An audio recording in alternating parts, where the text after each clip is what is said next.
Well, here we are again. Today I want to discuss the privatisation nightmare. For the last 50 years, we've seen a tsunami of privatisation in Australia, both at the local, state and federal level. Now, people seem to have forgotten why there were public institutions which were owned theoretically by the people. 19th century capitalism highlighted that the private sector was not actually able to provide essential services to everybody. And part of the World War II, the post-World War II era, saw the introduction of publicly owned services. Although in Australia we had been at the forefront of creating publicly owned services. For example, during World War I, the Commonwealth Serum Laboratory was established to provide vaccinations. Before World War I in 1911, the Commonwealth Bank was established as a public institution because of the collapse of the private banks in the 1890s. So there is a history of publicly owned assets in this country. So let's look at the reasons why there were publicly owned assets. Publicly owned assets provide services to everybody, and in many cases cross-subsidised services. Privately owned services are based on a fee for service basis. That's the essential essence of privately owned corporations. So why this fervour in the early 1980s for privatisation? Privatisation was basically an ideological arm of the neoliberal economic, social and cultural, philosophical and ideological basis. It's about returning publicly owned assets to the private sector. We were promised that privatisation would increase competition, prices would decrease, and the government would ensure that these private corporations were kept under control through the establishment of government-initiated bodies whose purpose was to oversee these private companies. Now, everything we were told about privatisation has been a lie, a total lie. Let's look at the reasons why public institutions are essential for any modern society which has a social security net. Why it's essential. Public institutions ensure that everyone has access to essential services at a reasonable price. In many regards, these are cross-subsidised. But public institutions also have another exceptionally important role which nobody seems to be aware of. Having a publicly owned company in a particular field of human endeavour, for example financial or telecommunications, means that the private sector has real competition. And the privatisation of the financial sector, the Commonwealth Bank, the privatisation of telecom, the privatisation of Qantas, the privatisation of the ports, the privatisation of the airports, and the list goes on and on and on, has meant that competition has disappeared. Because what happens when a corporation, when a publicly owned facility is privatised? What happens is that what we see is duopolies, monopolies take over that field, and they tend not to compete with each other. Competition is minimal. It's not in their interest to compete, because if they compete, their profits will drop. So privatisation has been an untold disaster in terms of destroying competition in the Australian economy. While there was a Commonwealth Bank, there was competition. While there was a telecom, there was competition between the public and private sector. The second issue, which most people seem to have forgotten, is that most public assets that were sold were profitable. That's right, profitable. And that profit was used to expand those public services, to provide subsidised services for people, or to return money back to the Treasury. Selling a profitable company is ludicrous, because what happens is that you kill the golden goose, you kill the goose that lays the golden eggs. You sell off the goose, you don't sell off the eggs. So what we saw with privatisation was not just a lack of competition, which is essential in a mixed capitalist economy, but we also saw the domination of the economy by fewer and fewer corporations, and we saw profitable companies being sold at ridiculous prices. For example, when the Commonwealth Serum Laboratory was privatised in the mid-1990s, shares were sold for about $2.74. Today, you'd be lucky to be able to buy one Commonwealth Serum Laboratory share in a private company for $300. The same with the Commonwealth Bank. When they were floated,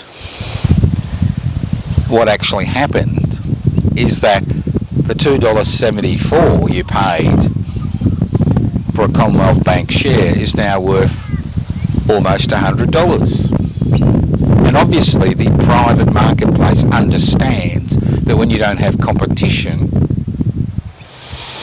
you have the ability to maximise your profit at the expense of your customers, and more importantly at the expense of the country. Look at what's happened to the privatisation of essential services like gas and electricity.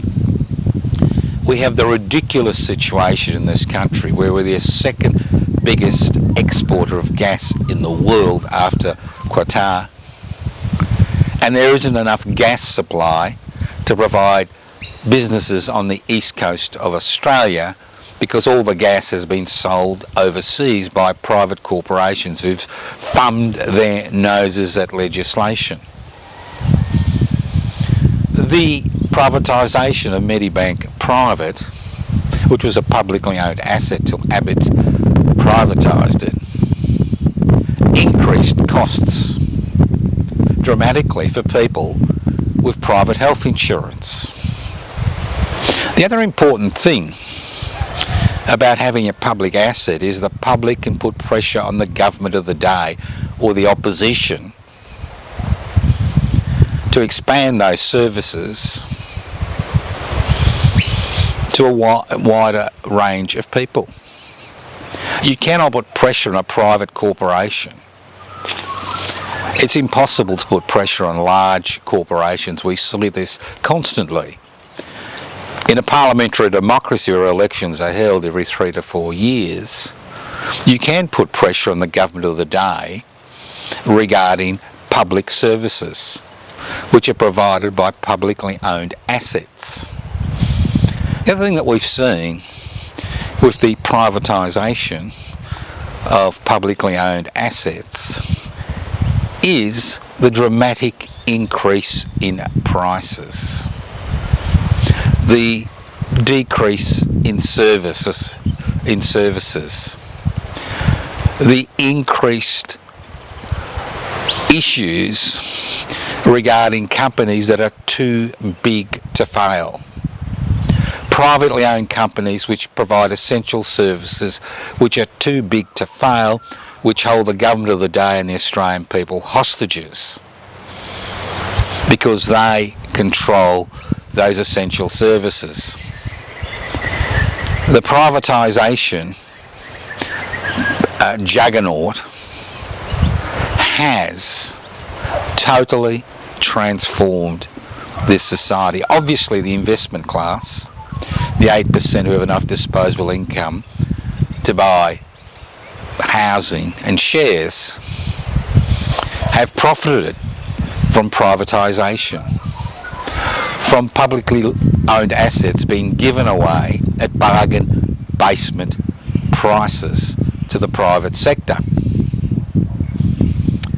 So we are told consistently that privatisation helps people with superannuation because their superannuation funds invest in these privately owned facilities. Obviously, there is some return, but superannuation, as you know, is about privatising aged care. You work all your life, and at the end of the day, you find that you're responsible for your own aged care. So this juggernaut has created a nightmare for an increasing number of people. Now, privatisation has crept into the public health system and to public education, and most people are not aware of it. For example, many of the major hospitals in Victoria, which I'm familiar with, have privatised catering, have privatised ward staff, have privatised cleaning, and have privatised many of their pathology and radiological services. We see this in the Australian Broadcasting Corporation, where more and more private companies are involved in the Australian Broadcasting Corporation. We see it in the Australian Defence Forces, where 50% of the staff on the Australian Defence Forces and the support services are provided by privatised services. Even the defence of army bases has been handed over to the private sector.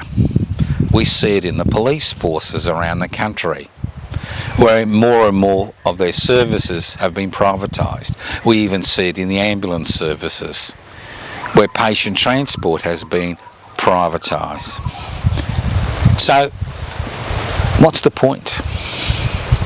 What's the point of killing the goose that lays the golden eggs? What's the point of holding Australians hostage to the private sector? What's the point of privatisation when it decreases competition? It decreases the amount of resources which are available to the state at the federal and state and local level through the provision of privatised services. We see it in the National Disability Insurance Scheme, the scams which are operating through the private sector. So wherever there is no competition between the public and private sector in a capitalist society, we see profit gouging at the expense of the people.